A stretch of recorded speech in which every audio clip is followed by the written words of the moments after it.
कर्जमाफीच्या प्रतीक्षेत असलेल्या शेतकरी बांधवांची अखेरीस प्रतीक्षा संपलेली आहे व आनंदाची अपडेट असणार आहे, कारण कर्जमाफी संदर्भात नवीन शासन निर्णय जाहीर झालेला आहे. अखेरीस GR आला आहे. तर काही वेळापूर्वीच हा GR आला असून पुण्यश्लोक अहिल्यादेवी होळकर शेतकरी कर्जमुक्ती योजना संदर्भात हा GR आहे. अनेक दिवसांपासून शेतकरी बांधव प्रतीक्षेत होते की कर्जमाफी कधी होणार. माननीय मुख्यमंत्री देवेंद्रजी फडणवीस यांनी जाहीर केली होती की कर्जमाफी होणार, मात्र जोपर्यंत शासन निर्णय येत नाही तोपर्यंत शेतकरी बांधवांना त्यावरती विश्वास नव्हता. मात्र आज अतिशय आनंदाचे अपडेट आहे. पुण्यश्लोक अहिल्यादेवी होळकर शेतकरी कर्जमुक्ती योजना संदर्भात महाराष्ट्र शासनांतर्गत हा शासन निर्णय आजच 2 जून 2026 ला आलेला आहे. प्रस्तावना तुम्ही पाहू शकता. महाराष्ट्रातील शेतकरी राज्याच्या ग्रामीण अर्थव्यवस्थेचा एक महत्वाचा भाग आहेत. तथापि अनियमित पाऊस, गारपीट, दुष्काळ, अतिवृष्टी व महापूर यासारख्या नैसर्गिक आपत्तीमुळे अनेक वेळा पिकांचे नुकसान होते व पर्यायाने शेतकऱ्यांचे मोठ्या प्रमाणात आर्थिक नुकसान होते बघा. त्यामुळे बाधित शेतकरी शेती कर्जाची मुदतीत परतफेड करू शकत नाही. असे शेतकरी थकबाकीदार झाल्यामुळे त्यांच्या बँकेकडून नव्याने पीक कर्ज उपलब्ध होऊ शकत नाही. शेतकऱ्यांवरील कर्जाचे बोजा कमी करण्यासाठी शासनाने यापूर्वी छत्रपती शिवाजी महाराज शेतकरी सन्मान योजना 2017, महात्मा ज्योतिराव फुले शेतकरी कर्जमुक्ती योजना 2019 व महात्मा ज्योतिराव फुले शेतकरी कर्जमुक्ती योजनेअंतर्गत प्रोत्साहनपर लाभ योजना 2022 जाहीर करून शेतकऱ्यांना वेळोवेळी भरीव मदत केली आहे. तर शेतकरी बांधवांनो, याआधी सुद्धा शेतकरी कर्जमाफी झाली आहे व या वर्षी देखील 2026 ला राज्यातील शेतकरी कर्जमुक्तीनंतरही वारंवार थकीत कर्जाच्या दुष्टचक्रामध्ये अडकत असल्याने दिसून येत आहे व त्यामुळे शेती क्षेत्रात आणि शेतकऱ्यांच्या जीवनात आमूलाग्न बदल घडवून शेतकऱ्यांची थकीत कर्जाची वेळाखातून कायमस्वरूपी सोडवणूक करण्यासाठी अल्पकालीन व दीर्घकालीन उपाययोजना करण्याची आवश्यकता असणार आहे.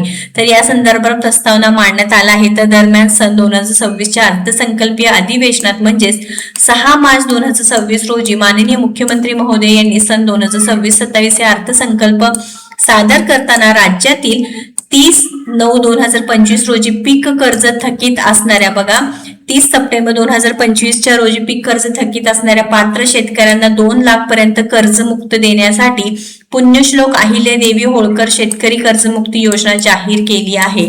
जे शेतकरी कर्ज घेऊन नियमित परतफेड करतात अशा शेतकऱ्यांनाही प्रोत्साहन देण्याच्या हेतूने 50,000 पर्यंत प्रोत्साहनपर लाभ देण्यात येईल. हे सुद्धा सांगितले बघा.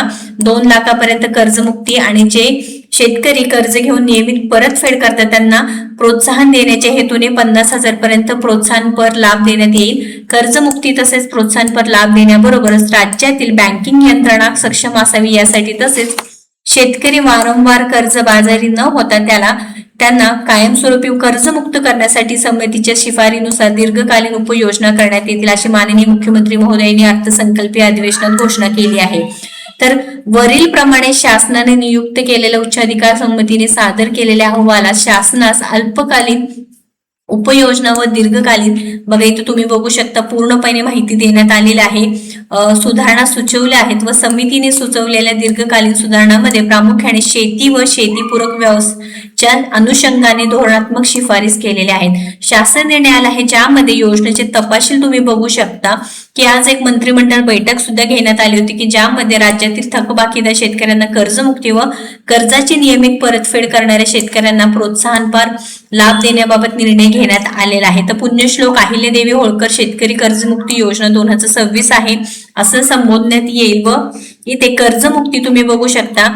ज्या शेतकऱ्यांकडे दिनांक 1/4/2019 ते 31/3/2025 पर्यंत उचल केलेला अल्पमुदत पीक कर्जाची दिनांक 30 सप्टेंबर 2025 अखेर थकीत असलेल्या दिनांक 31/3/2026 अखेर परतफेड न झालेल्या एक किंवा अनेक बँकेकडे सर्व कर्ज खात्यावरील एकत्रित थकबाकीची मुद्दल व व्याजासह अधिक रक्कम 2 लाखापर्यंत आहे अशा शेतकऱ्यांचे जमीन धरणाचे क्षेत्र विचारात न घेता त्यांचे कर्ज खात्यात 2 लाख पर्यंत कर्जमुक्तीची लाभ देण्यात येणार आहे. हा कर्जमुक्तीचा पहिला मुद्दा असणार आहे बघा. ज्या शेतकऱ्यांकडे 1/4/2019 ते 31/3/2000 मार्च पर्यंत अल्पमुदत पीक कर्जाची जे 30 सप्टेंबर 2025 अखेर थकीत राहिलेले कर्ज आहे ते परतफेड न झालेले एक किंवा अनेक बँकेकडे सर्व कर्ज खात्यावरील एकत्रित थकबाकीची मुद्दल व व्याजासह अधिक रक्कम 2 लाखापर्यंत कर्ज माफ होणार आहे. त्यानंतर बघा 1/4/2019 ते 31 मार्च 2025 2025 पर्यंत वाटप केलेल्या अल्पमुदत पीक कर्जाचे पुनर्गठन करून मध्यम मुदत कर्जात रूपांतर केलेल्या कर्जामधील 30 सप्टेंबर 2025 रोजी थकीत असलेल्या 31 मार्च 2026 अखेर परतफेड न झालेल्या हप्त्यांची मुद्दल व व्याजासह अधिक रक्कम 2 लाखांपर्यंत असल्यास त्याची कर्जमुक्ती योजनेत समावेश करण्यात येईल। या योजनेमध्ये उपरोक्त नमूद केल्याप्रमाणे पीक कर्ज व पीक कर्जाचे केलेले पुनर्गठनची कर्ज यांची 30/9/2025 रोजी थकीत असलेल्या 31/3/2026 पर्यंत परतफेड न झालेल्या शेतकऱ्यांचे एक किंवा अनेक बँकेकडील सर्व खर्च खात्याची एकत्रित थकबाकीची रक्कम विचारात घेऊन प्रति शेतकरी 2 लाख मर्यादितपणे कर्जमुक्तीचे लाभ देण्यात येणार आहे। अतिशय आनंदाची अपडेट आहे बघा। व इथे ज्या शेतकऱ्यांना महात्मा ज्योतिराव फुले शेतकरी कर्जमुक्ती योजना 2019 या योजनेचा लाभ मिळाला आहे अशा शेतकऱ्यांनी 1/4/2019 ते 31/3/2025 पर्यंत उचल केलेला अल्पमुदत पीक कर्ज व पीक कर्जाचे केलेले पुनर्गठन केलेल्या थकीत हप्त्याचे 30/9/2025 अखेर थकीत असलेले परतफेड न झालेले एक किंवा अनेक बँकेकडील सर्व कर्ज खात्यातील एकत्रित थकबाकी मुद्दल व व्याजासह एकूण रक्कम 50,000 पर्यंत असल्यास त्यांना या योजनेअंतर्गत 50,000 अधिकतम मर्यादेपर्यंत कर्जमुक्तीचे लाभ दिले जाणार आहे। तरी ते एक वेळ समझोता सुद्धा करण्यात येणार आहे असं सांगण्यात आलेलं आहे। पूर्ण GR मध्ये सविस्तर अपडेट देण्यात आलेली आहे।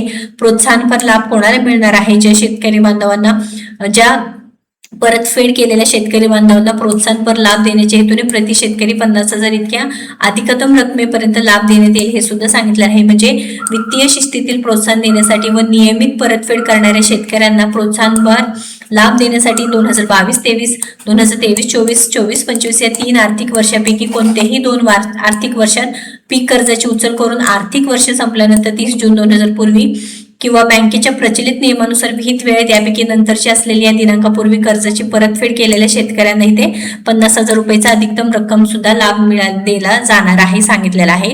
त्यानंतर उपरोक्त प्रमाणे कर्जमुक्ती एक वेळेस समझोता OTS व प्रोत्साहनपर लाभ मिळवण्यासाठी खालील प्रमाणे निकष सुद्धा देण्यात आलेले आहे की ज्यामध्ये सदर योजनेचा लाभ देताना असताना वैयक्तिक शेतकरी हा निकष ग्राह्य धरण्यात येणार आहे। या योजनेमध्ये शेतकरी कर्जमुक्तीचा लाभ दिलेल्या शेतकऱ्यांना प्रोत्साहनपर लाभ दिला जाणार नाही। सदर योजना शेतकऱ्यांची राष्ट्रीयकृत बँकेत, खाजगी बँक असू द्या किंवा प्रादेशिक ग्रामीण बँक असू द्या, जिल्हा मध्यवर्ती सहकारी बँकेकडून घेतलेल्या कर्जास लागू राहील। तसेच प्राथमिक कृषी पतपुरवठा सहकारी संस्थेचे असे स्वतःच्या निधीतून वितरित केलेल्या कर्जाला देखील सदर योजना लागू राहणार आहे। तर तुमचा प्रश्न असेल कोणत्या बँकेला कर्जमुक्ती दिली जाणार आहे? तर सर्व बँकेंना, राष्ट्रीयकृत असू द्या, खाजगी बँक असू द्या किंवा जी सहकारी बँक असू द्या, जिल्हा मध्यवर्ती सहकारी बँक असू द्या, कुठून कर्ज घेतलंय तिथे तुम्हाला कर्जमाफी मिळेल। योजनेच्या निकषानुसार पात्र शेतकऱ्यांचे आधार प्रमाणीकरण करणे तसेच ॲग्रिस्टॅक आधार सामग्री मंचावर शेतकऱ्यांची नोंदणी अनिवार्य असणार आहे। आपण यावेळेस आधी सुद्धा सांगितलेलं आहे। ॲग्रिस्टॅक हे म्हणजे काय, निकषानुसार जे पात्र शेतकरी असणार आहे त्यांचं आधार प्रमाणीकरण करणे तसेच ॲग्रिस्टॅक आधार सामग्री मंचावर शेतकऱ्यांची नोंदणी सुद्धा गरजेचं असणार आहे। तर योजनेचा लाभ मिळवण्यासाठी खालील व्यक्ती पात्र असणार नाही जे महाराष्ट्र राज्यातील विद्यमान भूतपूर्व मंत्री, राज्यमंत्री, जे भूतपूर्व लोकसभा, राज्यसभा, जे पॉलिटिक्स मधले आहेत ते नसणार आहे किंवा केंद्र व राज्य शासनाचे सर्व अधिकारी किंवा कर्मचारी ज्यांचे एकत्रित मासिक वेतन 25,000 पेक्षा जास्त असणारी व्यक्ती हे सुद्धा इथे पात्र असणार नाही। त्यानंतर शेतीबाह्य उत्पन्नाच्या स्रोतातून आयकर भरणाऱ्या व्यक्ती, निवृत्ती वेतनधारक व्यक्ती ज्यांचे मासिक निवृत्ती वेतन 25,000 पेक्षा जास्त आहे हे सुद्धा इथे चालणार नाही। अशा प्रकारे योजनेची अंमलबजावणी प्रक्रिया सुद्धा देण्यात आलेली आहे। व अखेरीस आता शेतकरी बांधवांना अतिशय आनंदाची अपडेट आहे की कर्जमुक्ती झालेली आहे। 2 लाखापर्यंत शेतकरी बांधवांना कर्ज मुक्त होणार आहे व इथे 50,000 रुपयांचं हे काय मिळणार आहे, प्रोत्साहनपर सुद्धा मिळणार आहे। महत्वपूर्ण GR आहे। या संदर्भात तुम्हाला काय वाटतं नक्कीच कमेंट करून सांगा। व्हिडिओ महत्वाचा आहे, जास्तीत जास्त शेअर करा व अशाच महत्वपूर्ण अपडेटसाठी आपल्या योजना यात्राला फॉलो व सबस्क्राईब करा। धन्यवाद।